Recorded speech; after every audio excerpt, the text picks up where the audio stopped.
এই মেয়েটি হঠাৎ করেই নিজের শার্ট খুলে ফেলে, তারপর নিজের প্যান্টও খুলে ফেলে, কারণ তাকে এই গভীর ঝিলের মাঝখানে নামতে হবে। তাই সে তার সমস্ত পোশাক খুলে ঝিলের ভিতর নামতে যায়। কিন্তু ঝিলের পানি এতই ঠান্ডা যে সে ঠান্ডায় কাঁপতে শুরু করে। তাই সে দ্রুত কাঁপতে কাঁপতে পানি থেকে বেরিয়ে আসে এবং নিজের শরীর শুকানোর পর একটি কাঠের টুকরো নিয়ে পানিতে ফেলে দেয়। এরপর সে ওটার সাহায্যে ঝিলের মাঝখানে যেতে থাকে। আর পৌঁছানোর পরে সে স্বস্তির নিঃশ্বাস নেয়। এরপর সে ঝিলের গভীরে ডুব দেয়। নিচে যাওয়ার পর সেখানে একটি বিধ্বস্ত প্লেন দেখতে পায়। আসলে সেই প্লেনেই ছিল সে এবং তার বয়ফ্রেন্ড, যা দুর্ঘটনার শিকার হয়েছিল। তবে তার বয়ফ্রেন্ড তখনও জীবিত ছিল।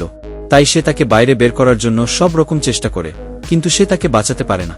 এখন সে যখন ঝিল থেকে বের হচ্ছে, তখন দেখে যে ঝিলের পারে কোথাও থেকে একটি ভাল্লুক চলে এসেছে আর তার সকল পোশাক খেতে শুরু করে।